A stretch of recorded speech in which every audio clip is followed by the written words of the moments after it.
undefeated. He's 20 years of age, will not turn 21 until December of this year, but there are problems. An injured left hand, Al. He was supposed to fight Romalizel in January. That's been put off until April.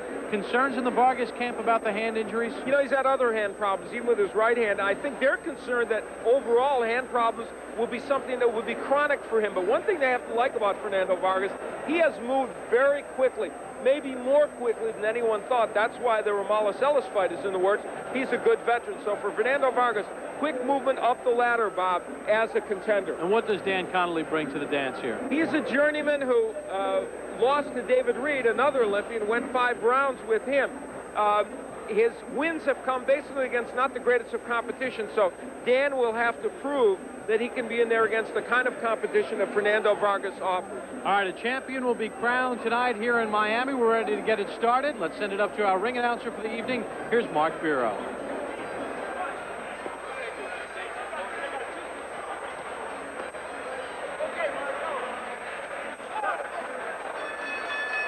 Good evening, ladies and gentlemen, and welcome to the Miccosukee Event Center at Miccosukee Indian Gaming on the grounds of the Miccosukee Indian Tribal Nation near Miami, Florida, for an evening of championship boxing on ESPN. Under the promotion of Main Events in association with Team Freedom and Budweiser, this Bud's for you. The matchmaker is Carl Moretti. Tonight's bouts are under the auspices of the Florida State Athletic Commission. The chairman is Eric Riley, executive director in attendance, Mike Shanti. This bout is scheduled for 10 rounds in the junior middleweight division. Your referee for this event from the Magic City of Orlando, Florida, Frankie Santori.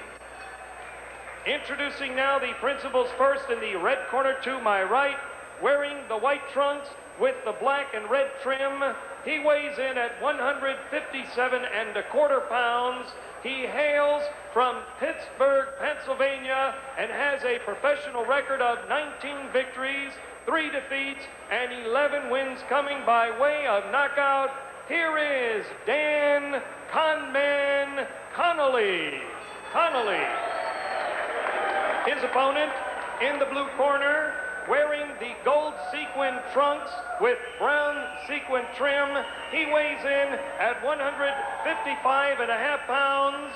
He hails from Oxnard, California, and his professional record reads 9 victories, no defeats, all 9 wins coming by way of knockout.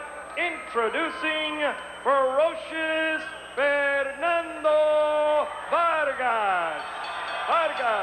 10 rounds, junior middleweights.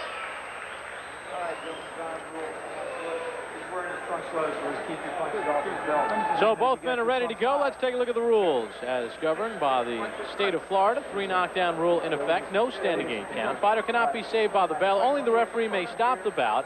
Accidental foul, they'll go to the scorecards after 4 rounds are complete. Fernando Vargas, an 89-day layoff, has 5 first-round knockouts in his career, trained by Ronaldo Areño and Eduardo Garcia. Lou Duva, Shelley Finkel, also part of his team, and Roger Bloodworth in the corner as well. He is just 20 years of age, had an outstanding Olympic Games, despite the fact that he did not get a medal. Dan Connolly, 28 years of age. He's the last boxer from the 60s. And I don't mean boxing. He was born on December the 31st, 1969 at about 9 p.m. And as far as we can see, no other boxers fighting professionally were born after that. So he's the last boxer of the 60s. Very interesting. You're filled with these little anecdotal items, aren't you? Round number 1 underway. Connolly coming off that loss, as Al mentioned, in the Open in November to the United States only gold medalist in the 1996 Olympics, David Reed. Vargas, 9 fights, 9 knockouts. Connolly, 22 bouts, 11 knockouts. He has 5 first-round knockouts, but they came in his first 8 bouts. Yeah, Dan is not the kind of guy who's going to knock out quality opponents. He may hang in there with them, as he did against David Reed through the 5th round, but he's not got the kind of power that will knock out the top fighters. Vargas' pro debut came late. It did not come until March 25th, 1997, because of an injury to his right hand following the Olympics while he was getting ready to turn pro. He needed surgery on that hand. There was a lot of concern when he injured the left hand, getting ready for Romalis Ellis. One of the things that Fernando Vargas is doing so much better as a pro is really setting down on his punches, getting more power in them. He was a little bit of a work in progress still as an amateur, and when he got to the Olympic Games, like almost all of the boxers on the U.S. Olympic team, was improving as he went along. And now he really does get more power in his punches. Physically, we have done a lot of his amateur boxing, obviously, at the Olympics and leading up to the Olympics, and almost right before our eyes, we see him going from a kid to becoming a man. Just physically, he's just starting to fill out. His body has matured a lot, along with as he matures as a fighter, and that's part of the reason also why he's added more power. See him jabbing downstairs, trying to set up the power shots to the head, and there's the right hand by Vargas. He would love to knock Connolly out quicker than David Reed did. Reed, of course, who won the gold medal for the United States, the middleweight division. Took Reed until the 5th round. Vargas, like every other boxer, would love a shot eventually at Oscar De La Hoya. He comes from the same part of the country as De La Hoya, and when he was growing up was compared a lot to him and really wasn't happy about that. Nothing against Oscar, but he said, I just want to be Fernando Vargas. But I think it's just inevitable for any Hispanic boxer of that time as an amateur to be compared to De La Hoya, especially from California. As you watch Fernando Vargas, there's a certain poise and calmness that you don't always see in young fighters, and he has it. Final seconds of round number 1. Fernando Vargas and Dan Connolly from Miami, Florida on ESPN's Championship Boxing, and Connolly hit. You're so... As we were leaving you, here's what Fernando Vargas did. Right as the bell sounded, he, for the second time, nailed Connolly. Connolly really did go down prior to the bell. It was not called a knockdown, but that truly was a knockdown before the bell sounded. Well, the ropes cannot be used necessarily to keep you up, to stop it from being a knockdown. We take a look at the numbers in round number 1 as Vargas attacks Connolly here in round 2. Well, what David Reed took 5 rounds to do, Vargas will do sooner. Wow! Fernando Vargas turning it on, and that's it. The referee has stopped it here in round 2. The 20-year-old from Oxnard, California, goes to 10-0. He records his 10th knockout. And Vargas finishes off Dan Connolly in round 2. And here's why that's a significant win for this jubilant young man as he goes by Lou Duva, Hall of Famer, who is helping to train him.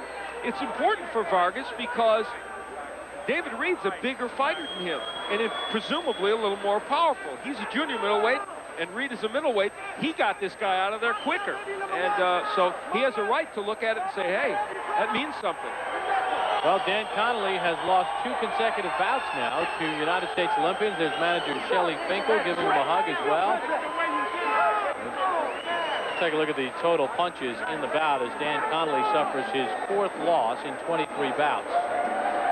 And you see by the number thrown and landed that Vargas was very accurate. What you have to like about what Fernando Vargas did is he was very poised. He threw combinations but didn't throw them in a wild fashion. And I'll tell you what, we've seen a lot of the Olympians. Only a few are as far along as Vargas, among them Floyd Mayweather. And let's take a look at it again. What's nice here is the nice compact punches that Vargas throws. And he doesn't lose his cool. Look how he picks his spots, throws the uppercuts because those are the punches that he can get in, and then starts going with the hook. What's really nice about that is his selection of punches and the fact that he didn't throw more than he could land. And how about he gave himself angles, too? Which most young fighters are probably not capable of doing. And there's an example of what you just talked about. Finding the angle where he could land the hook. Very impressive work by Fernando Vargas. And the referee steps in and stops it in round number 2. For the official time, here's Mark Biro. Ladies and gentlemen, the time, 40 seconds of the 2nd round. The winner by technical knockout and still undefeated, ferocious Fernando Vargas. Obviously, the hand not bothering Fernando Vargas. He records a second-round TKO over Dan Connolly. The 20-year-old is now 10-0 with 10 knockouts.